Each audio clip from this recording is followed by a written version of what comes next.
Welcome to the Free Woman podcast with Kim Hansen. And Lisa Smiley. Thank you for joining us on our first episode, and so it begins. And so it begins. So, Kim, tell me, what is the significance of the title, And So It Begins? I'm so glad you asked. I've been dying to use And So It Begins for something other than just something goofy around my house or something like that, something important. And it is from one of my favorite movies, a quote from Lord of the Rings, Two Towers, where King Theoden is there at Helm's Deep and the orc army is approaching and it is nighttime. It is scary. It appears to be they are all but defeated already.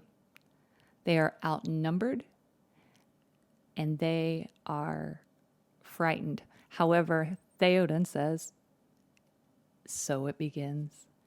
And that is how, in a way, I think we feel right now. So we are looking at a culture and a country that is divided. Indeed. And it's time for us to begin speaking out. Lisa and I have been friends for 7 years. Yep, 7 years. 7 years. And we have had countless conversations at her dinner table and in my living room and FaceTime. And we have so much in common. It's so unique to meet another woman who has the same interests that I do. I love current events. I love politics. I love all the things about that, philosophy, Western civilization. Love it, can't get enough of it. And also, I'm a Christian. And so I really, first and foremost, I'm a Christian. So I can't get enough Jesus. I love Jesus. And I love the Lord.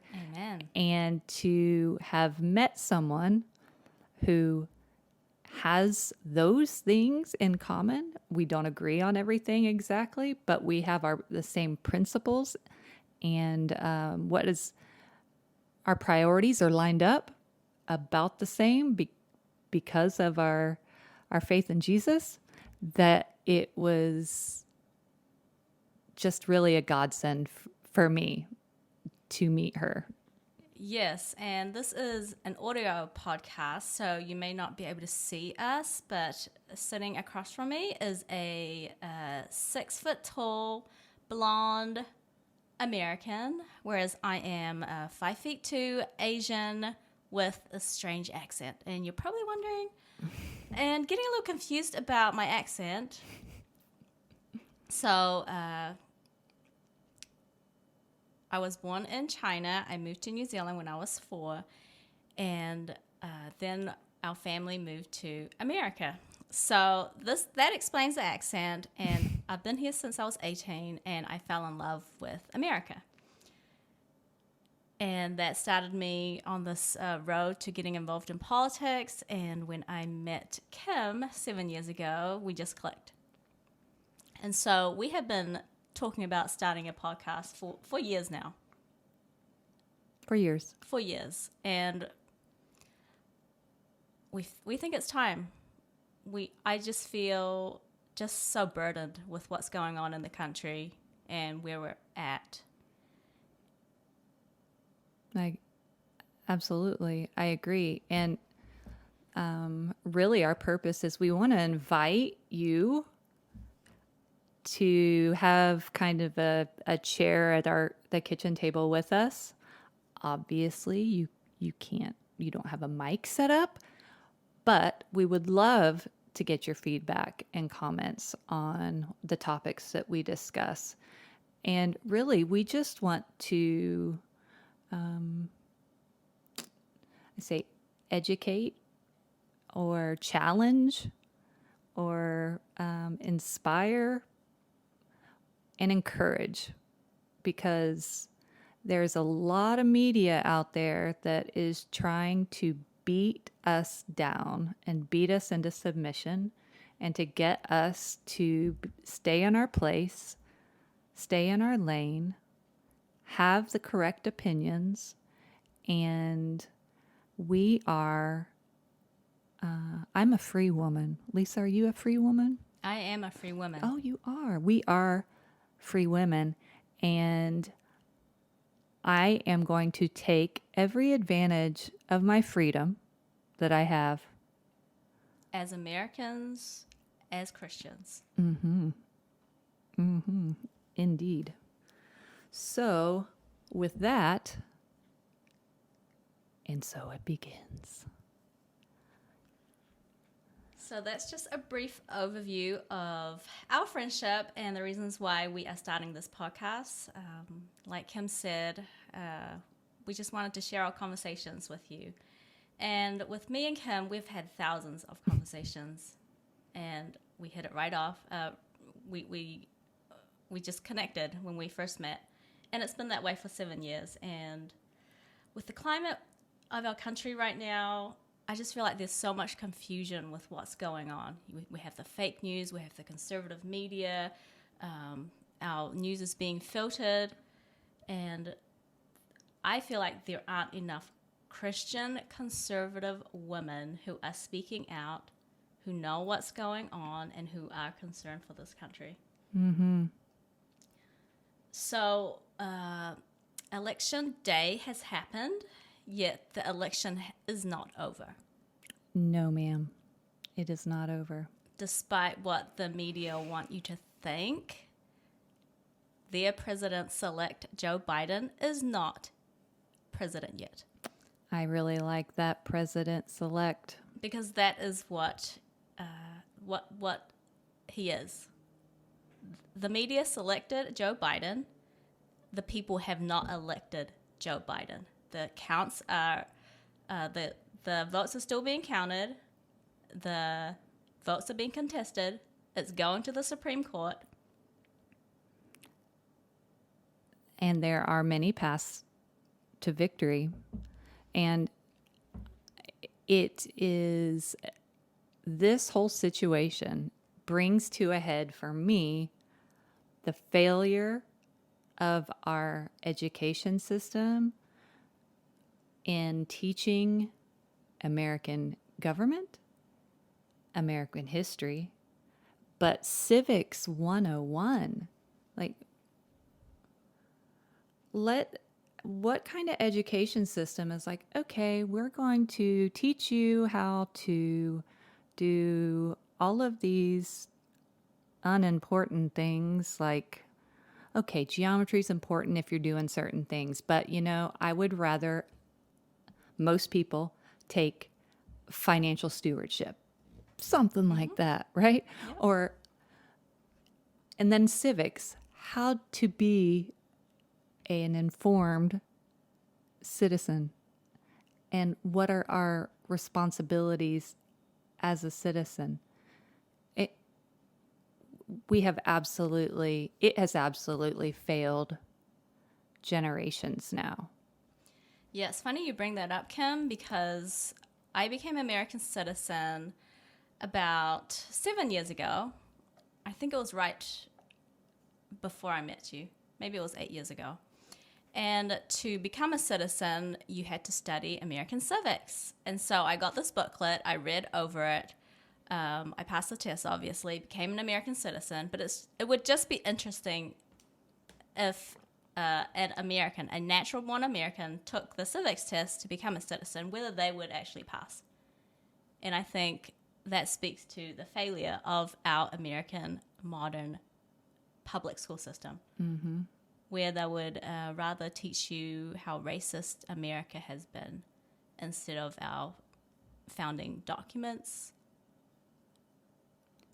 And so do you think that there's any correlation between you learning about civics and about America before you could become a citizen and comparing that to where you came from? Do you think like there's any doubt why immigrants tend to be conservative? Like, is there a direct correlation? Maybe. Coming from communist China, having been born illegally, which I've shared with Kim and a lot of my audience about my birth story, and Well, do a little bit of that now, Lise. I think just a little. okay, so when my mom became pregnant with me, she went into hiding for months because of the one-child policy. She had already had 3 girls, and she was pregnant with me. And in order to keep me safe from the government and to keep me alive, she had to go into hiding. So I was born illegally in communist China, but thankfully we were able to escape. We were able to get out, and our whole family has been able to move out of this communist regime, first to New Zealand and then to America. And just hearing the stories that my parents and grandparents have told me, it just makes me feel so fortunate to be an American, which is part of the reason why I got into politics and why we are starting this podcast. Yeah, your story still just amazes me. The fact that how hard not only, I mean, yeah, you get pregnant and you give birth, like that is an ordeal, but your mom worked so hard to preserve, not only to create, not only to gestate, but to continue her family and the lineage of her family, the sacrifice that she made. And so I see how that could really cause you to look at the abortion Holocaust Indeed. as that can I imagine that really can hit you pretty hard. And I know that it has.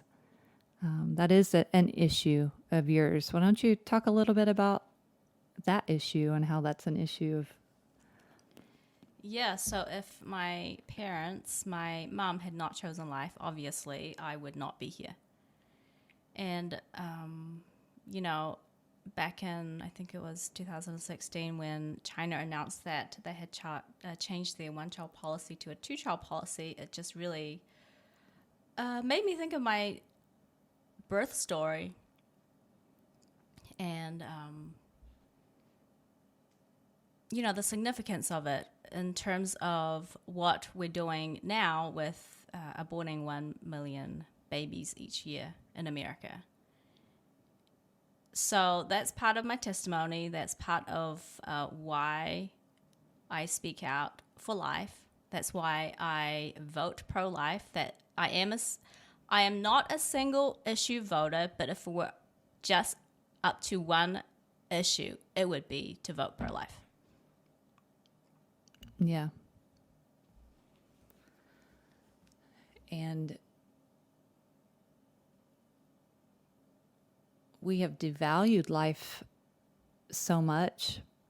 And it's so strange, this weird dichotomy that we have, where on one hand, we're being told to wear a mask and wash your hands, which, yes, you should wash your hands. Everybody should wash their hands. We should have that under control as a species. I'm just saying. However, social distancing, all these things, which I'm not saying be reckless and have respect for have the proper respect for whatever it is you're trying to prevent from getting. But we're willing to shut down our economy. We're willing to keep kids out of school and put them behind in such a way they may never catch back up. Just those two, we're willing to shut down businesses and kill life savings and all the effects of that.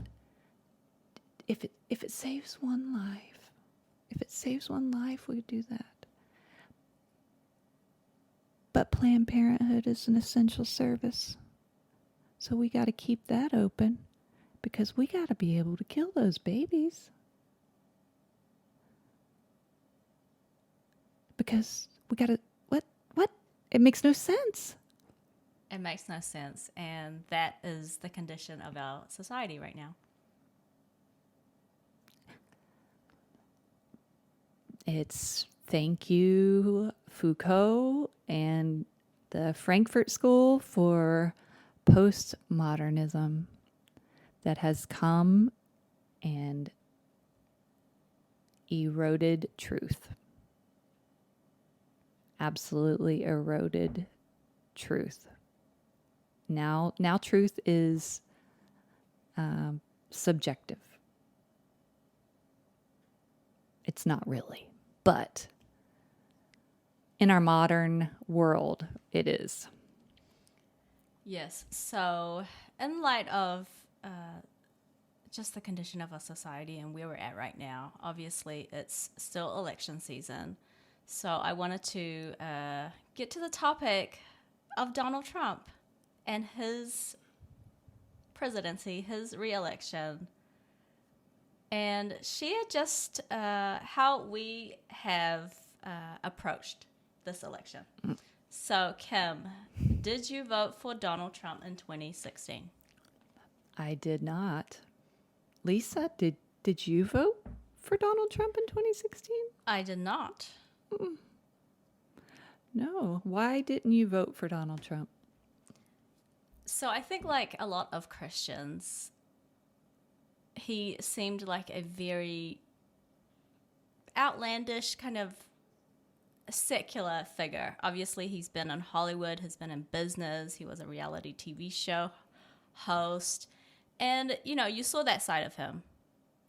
That did not look Christian. That did not look conservative. And, of course, he has not held conservative positions. And me, as a conservative Christian woman, I mean, how could I vote for someone like Donald Trump? I mean, that is what I thought. There is no way that God is telling me to do that. I mean, we had so many different good candidates, all conservative, Republican, pro-life. I'll just say it, Ted Cruz. Yes, Ted Cruz. We were rooting for Ted Cruz. We were on Team Ted. And he seemed like the obvious choice. I mean, come on, guys. He's a Christian. He's square. He's like us. And then here comes Donald Trump. Completely worldly. Just not the type of person you think could be a good president. Well, and for me, had no record. Yes, I think that was the biggest reason I did not vote for him, because, you know, politicians like to promise a lot of things on the campaign trail, and when they get into office, a lot of times they're just empty words. And so I thought, okay, how could Donald Trump actually come through for us? He has no record. He has no political experience. There was just no way. That is what I thought in 2016. And I even spoke out against him. I tried to make to me, what was a reasoned case against him. Mm-hmm. And we took a lot of heat. We did. A lot of heat. My dad, it was so funny. My dad was just like, Kim, you're not voting for Trump. I'm like, no, Dad, I'm not. I do not trust him. he has no record, and it does not sit right in my spirit, and I cannot go against my conscience and what I feel. And he just would not let up. And I finally was like, Dad, I'm doing what you taught me to do my whole life, which is to if you have a stance, you stand up for it and you don't let anybody push you around or change your mind. And that got him to leave me alone. So it worked. But Just a side note, we did not vote for Hillary as well. Correct. We were never Hillary, more than we were never Trump. Indeed. And then Donald Trump became president. And that was the biggest shock of my life. Mm-hmm. And at that point, I was like, okay, well, at least he's a Republican, at least he says. And so we'll see how this administration does. So the last 4 years, has your opinion changed, Kim? Oh, yes, indeed. And and it's funny because we say that he didn't have any experience, in politics, but he did from the other side. Mm-hmm. And that's the thing. And that's one of the reasons why the establishment freaked out when he won, because he has experience on the other side of it. Yes, and I think in 2016, the mask had not come off with the fake news media, with how swampy the swamp was. And so I thought, okay, well, maybe it would be all right if I didn't vote for either party, because if I vote for Donald Trump and he gets into office, I mean, that's like our only chance. We won't be able to recover from it. But he proved me wrong. And what he has done in the last 3 or 4 years has been astounding. Mm-hmm. In the face of ridiculous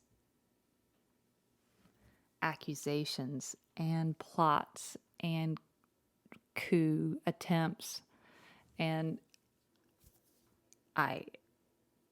if he isn't buffeted by prayers of the righteous, I don't even know what to say. I really believe that he is. And the argument, and so now we've really flipped, and we've got, oh goodness, the Christians that have come out so against him, like just anti-Trump Christians, that his character is a bigger issue than abortion. I don't get that. I don't get that, considering who his opponent is, Joe Biden, and with the scandal with Hunter Biden, the laptop, and all their business dealings with the Chinese Communist Party, with Ukraine, selling the office of the vice president. That's real corruption. From the one term that Donald Trump has served, I have not heard that type of corruption. Even with his sexual sins that happened before he ever ran for office, compared to, say, Bill Clinton, what he did in the Oval Office. And you're talking about Donald Trump's character as the best reason not to vote for him? Mm-hmm. And to me, the media has, Donald Trump has been great for the media, and in multiple ways. And they don't want Trump to go away, as much as he's their cash cow. So as much as they don't want him to be president, they sure hope he doesn't go away. But he got all of them to take their masks off And when that includes the politicians, the all of the commentators, all of the news anchors, which I think that term like is pretty much gone. I don't know that we have any just anchors or journalists just reporting news. I don't think that exists anymore. Yes, there's politics before Donald Trump and politics after Donald Trump. And I don't think we can ever go back to the days when the media could tell us that they weren't biased, that they were only reporting the news, because that's been made abundantly clear through Donald Trump's presidency who they are, what they stand for, and what they're trying to do to this country. Mm-hmm. And I'm so grateful that it took someone like Donald Trump to reveal all that to us.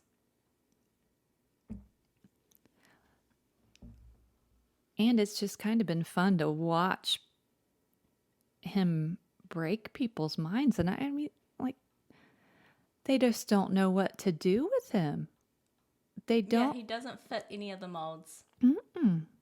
And it's kind of amusing to sit back and watch if it was not so sad. I have honest worries about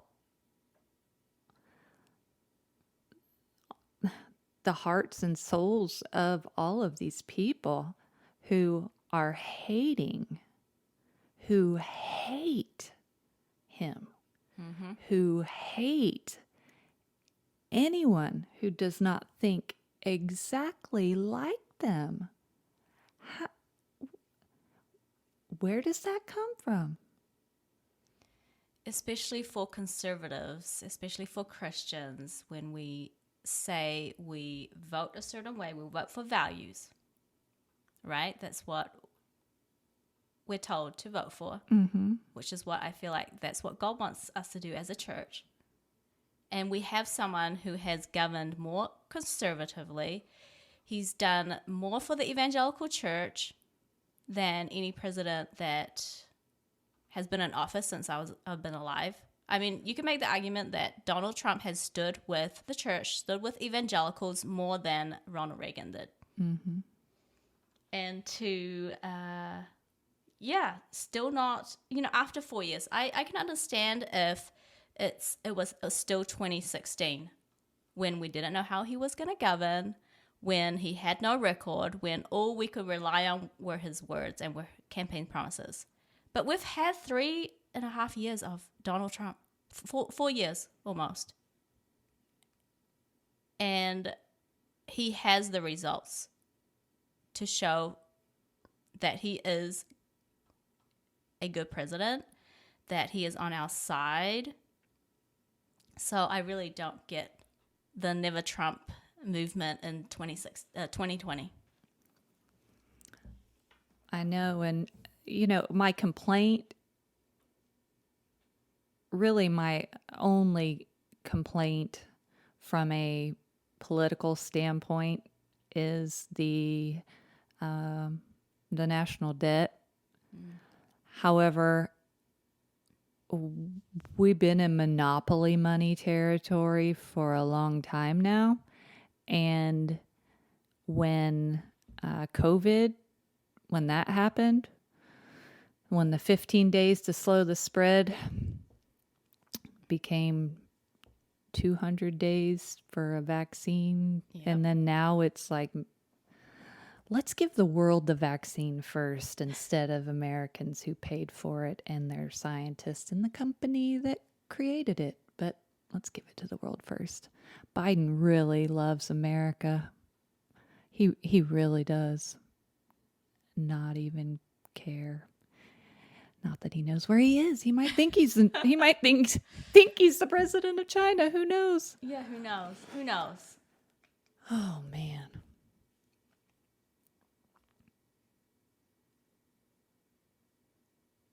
So, the election is not over. Despite what the media says, there have been so many reports of voter fraud that there's never been an election where there have been so many reports of fraud and all these issues that we are seeing with the counting, with the discrepancies, with the irregularities. So this really is unprecedented what we are going through right now. Yeah, I would say the amount of say suspicious voting, of abnormal voting. So the amount, the quantity of dead people voting, or zombie voters, as I And like to call them. isn't it funny that they're all voting Biden? And no one else. They don't care about down ticket at all.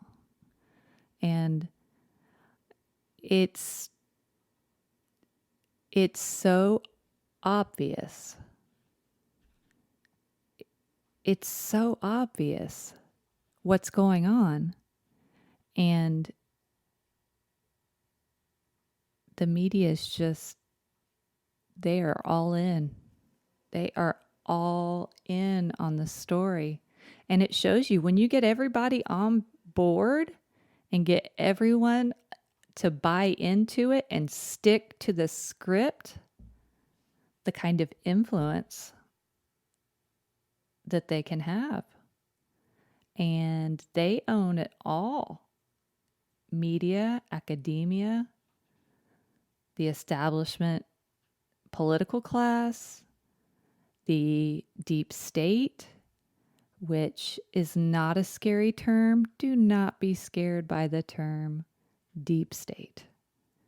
Deep state just means bureaucrats that have been in different governmental positions in the State Department, in just different departments of defense and in the military and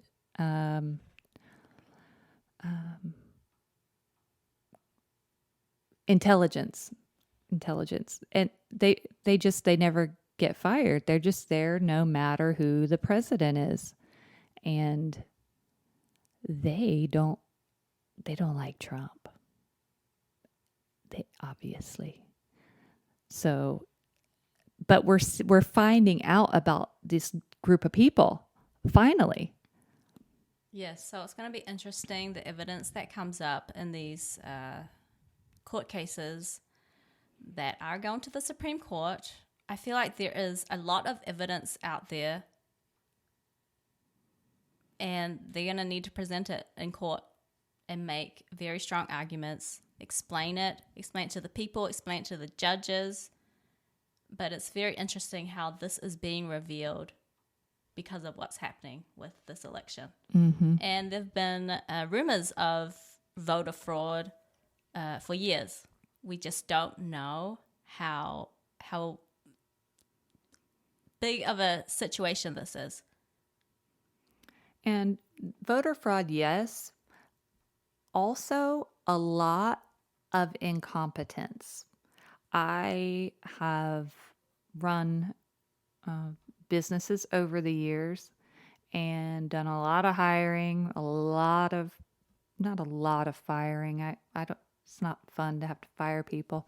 I'd rather work on performance and keep them on my team. But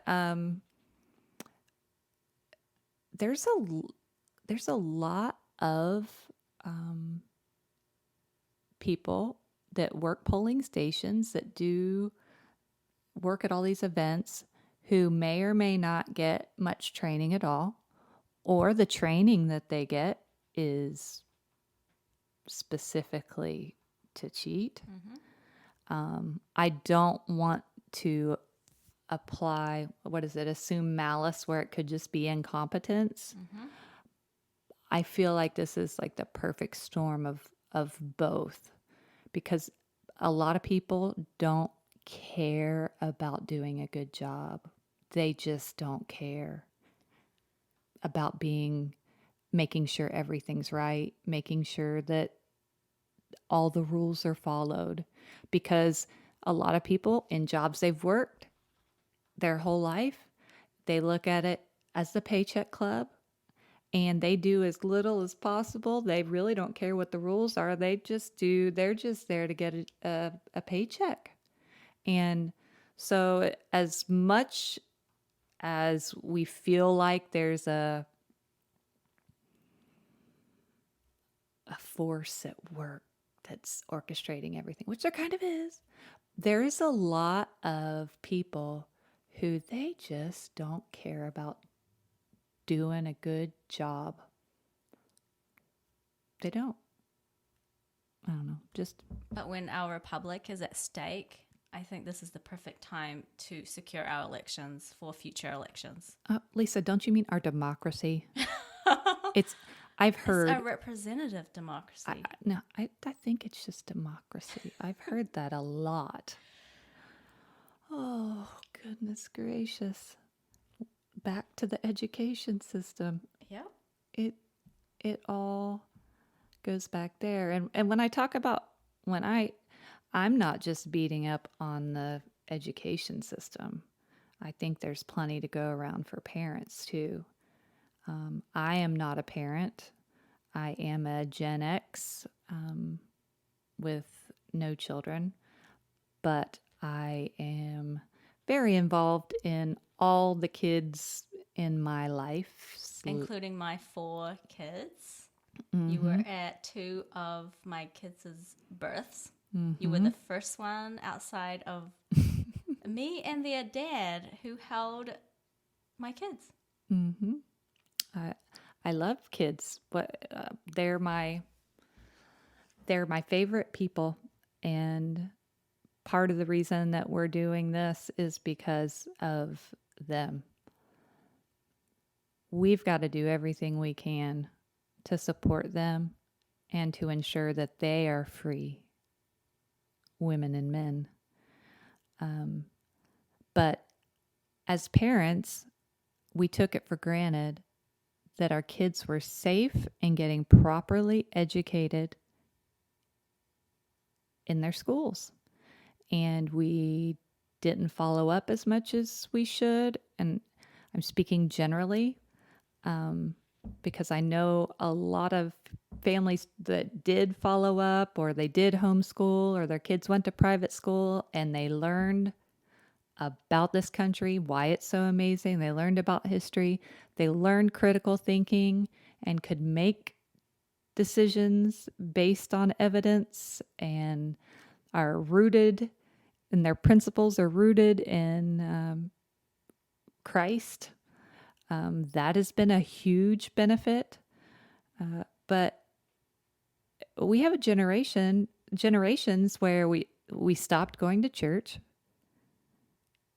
So we didn't take our kids to church. Then they started learning things at school that really weren't important about America. And really the narrative wasn't that America was an awesome country and a great place to be, and we need to honor and preserve our freedoms. And then there we have it. No, and not that you get your principles only from Christianity. You can have principles from different religions or different things that are important to you. However, for me, Christianity is my worldview. We both have a Christian worldview. So we get our principles from there, and then we believe in the Constitution and the principles in it. And when there's no there's no importance made about any of it, it's all just like, whatever, let's go on to better things as far as they handle it in school. And then parents are like just assuming that the kids are getting it. Voila. We have these adults that then go to college. Receive even more indoctrination.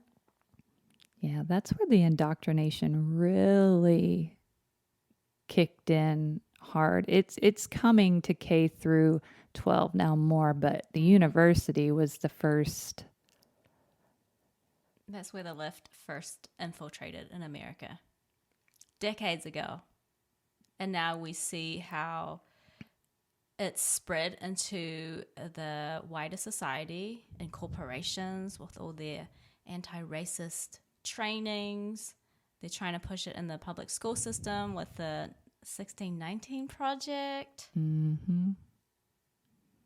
Which, by the way, this month is the 400th anniversary of the covenant made by the Pilgrims when they landed in Plymouth. Plymouth Rock. So I'm really excited to celebrate. I'm excited to celebrate that anyway, but it is a little fun that it kind of trumps 1619, I think, a little bit.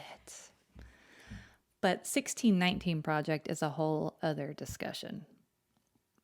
So in light of, how what kids are taught and how we get out information, and I think with this 2020 election, we cannot trust the traditional mainstream media.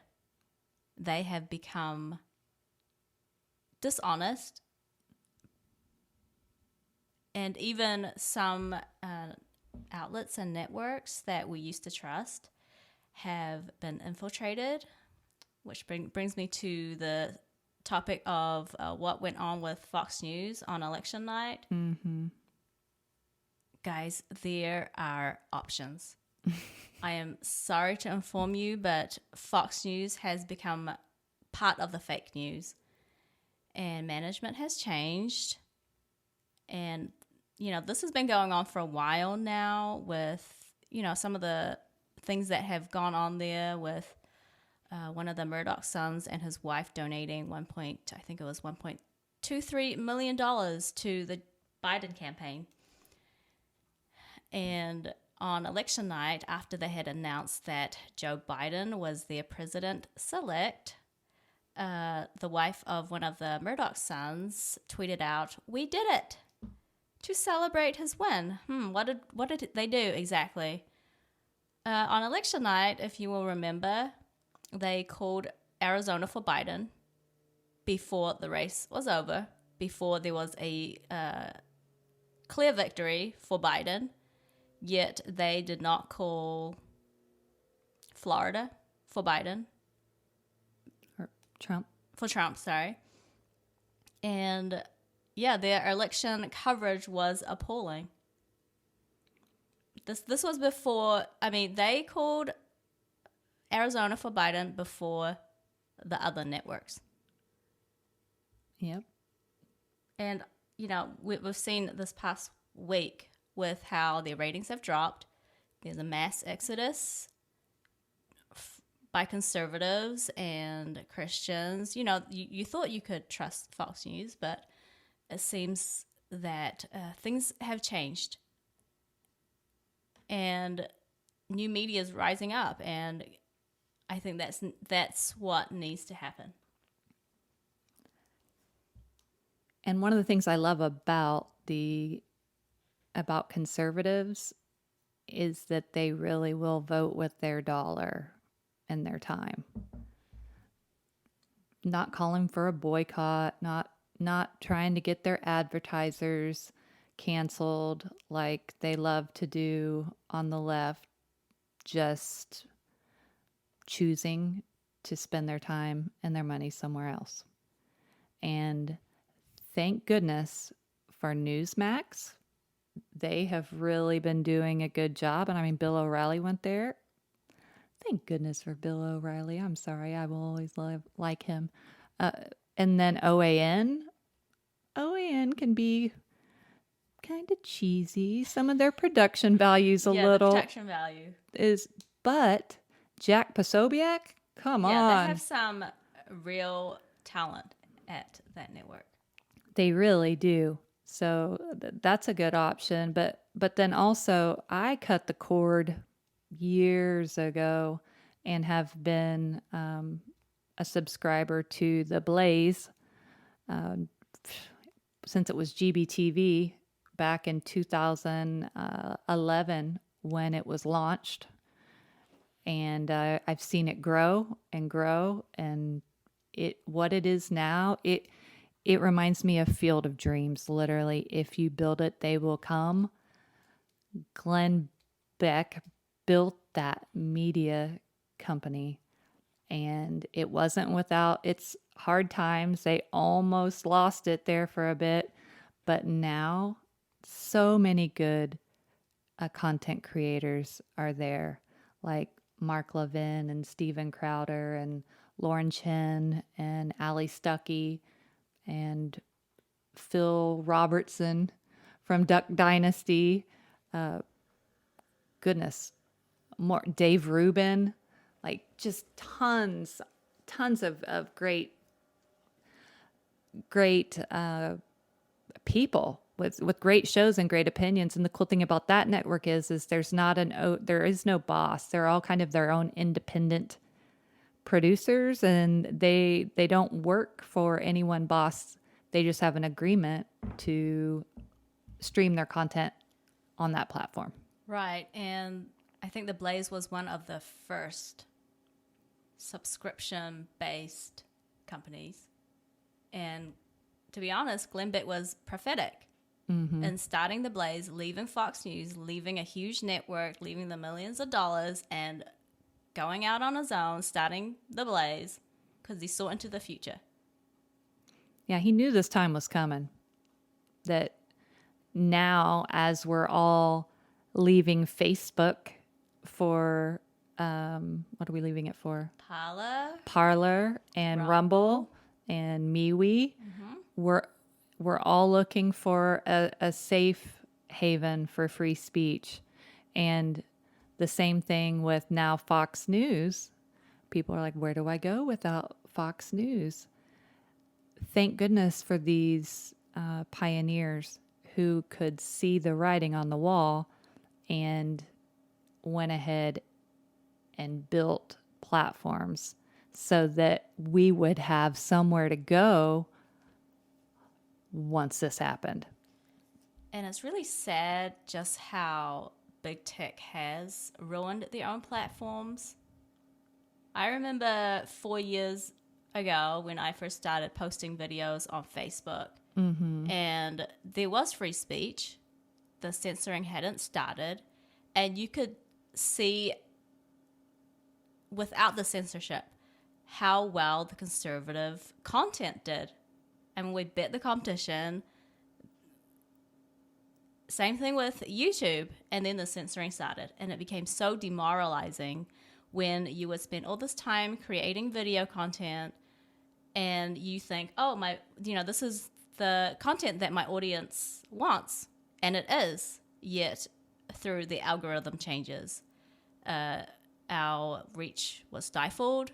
We were censored. Some people were even banned. So I think, this mass exodus from Twitter, from Facebook is such a good thing. I agree. And I see people posting things like, they're just going so they can have their own echo chamber. And my thought is, do you know how free speech works? Free speech encourages not the same thing. And it just shows how, I don't know if everybody thinks everybody's stupid. And when everybody thinks everybody's stupid, that's when a government that wants to do everything for you, take care of everything for you, and tell you everything to do to save you from yourself has the ability to grow and gain power and situate itself so that it can take over. And big tech is helping in that goal. They're banning conservatives. I mean, they're censoring the United States president. They hate us. And that has become clearer and clearer. What is so funny is that despite their censorship, despite how they try to clamp down on conservative voices are still the most popular voices and publishers on all these platforms. Yeah, we didn't even talk about Daily Wire. Yes. Ben Shapiro is a little spitfire, and he has done an amazing thing. He and Jeremy Boring over there have really done good, and they got out of California, got to Tennessee, and so we know that they really are smart. They do care about money. By the way, Kim and I both moved to Texas from California. Within like a year of each other. Yes, and we both lived in Portland around the same time. Then we moved to California, and then we moved to Texas. Yeah, we have very interesting things in common. And, Yes. And places. Yes, and I moved out of California because I did see the writing on the wall with what was going on there with the high taxes, with what they were teaching in the education system. And I was like, okay, I'm a conservative. There are 50 states. I do not have to live here. So I moved for political reasons. Wanted to leave the red state, did not want to pay any more taxes, and came to the promised land. And it's been great ever since. Texas is pretty amazing. It's pretty amazing. This is what freedom feels like, guys. Yeah. Yes, it really does. I was born here, but didn't live here long as a kid. And then as an adult, lived here for like 5 years in the 2000s, and then moved back here in 2011 because living in California and then going through what I went through, I had a life-changing spinal cord surgery that left me partially paralyzed. I used a wheelchair and a walker. But when your life changes like that and you look and see what's important, and I had awakened, I had time to pay attention to what was going on in the world again. I was looking around and I said, I gotta get out of here before it gets bad. And my dad lives near here in Texas. And I said, I love Dallas. Let me get back there and close enough to my dad. So I really did come here knowing that it was going to get bad. And with that preparation in mind and all that entailed, which I had no idea what God was up to, but boy, he was up to cool stuff because that's just what he does. But yes, we both left for the same reasons, which is pretty cool. So ironic. But we did the right thing. We followed the rules. If you move to Texas from California or any other state, do not bring the politics of that state that caused that mess that you are fleeing. Do not bring that here and vote for that here.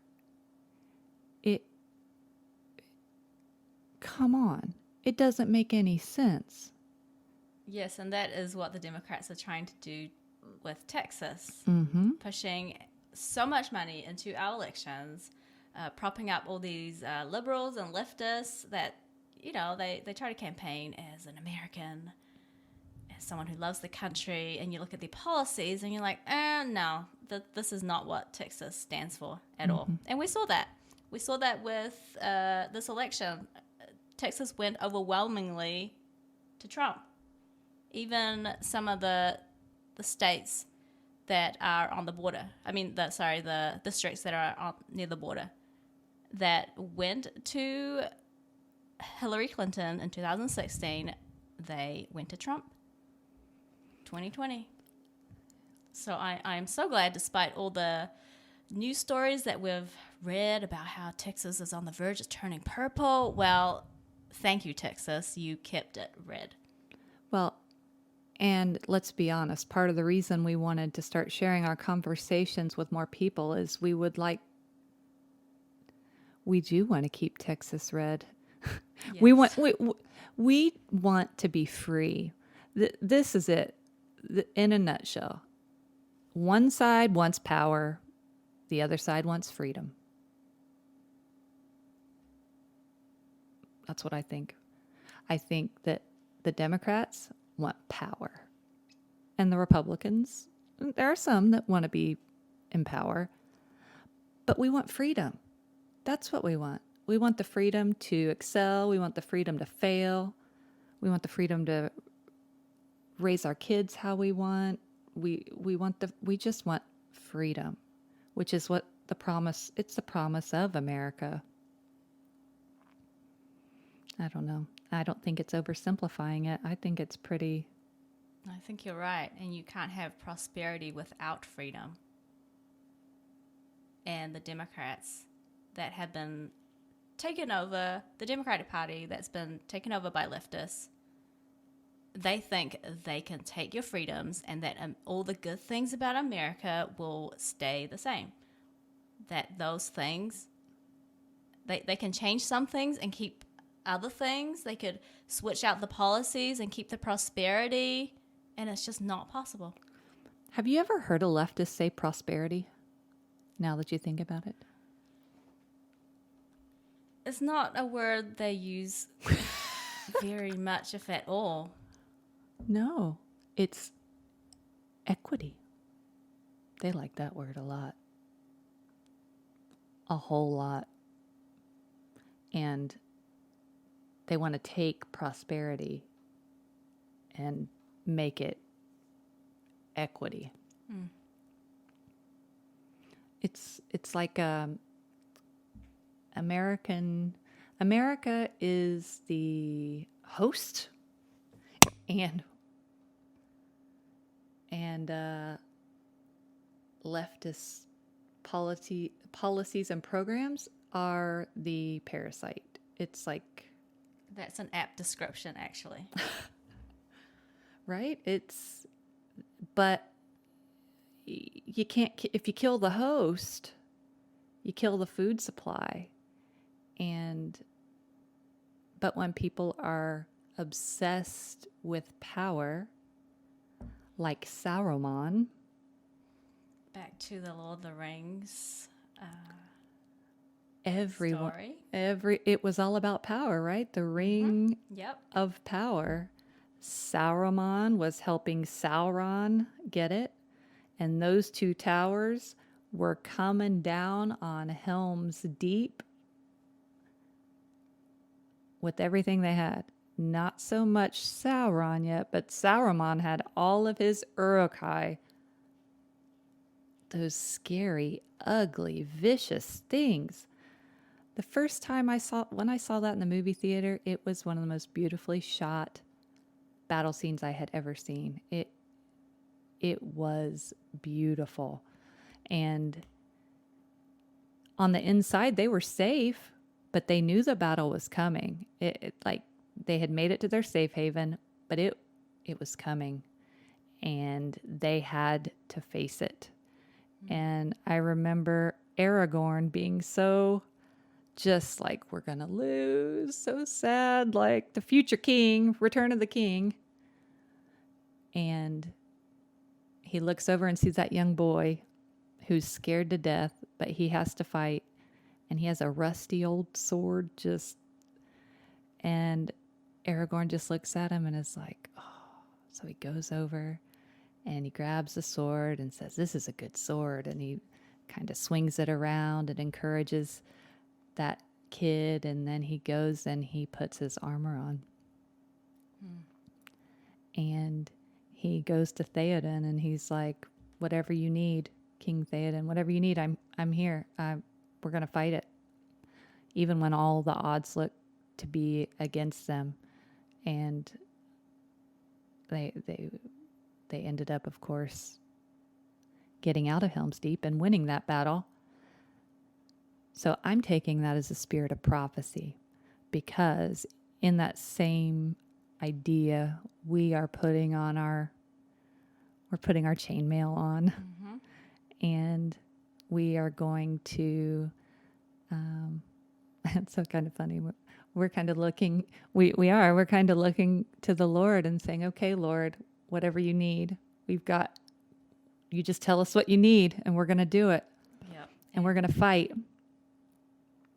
And that really is the impetus for this podcast. And so it begins. So it begins. So thank you so much for joining us on our very first episode of the Free Women Podcast.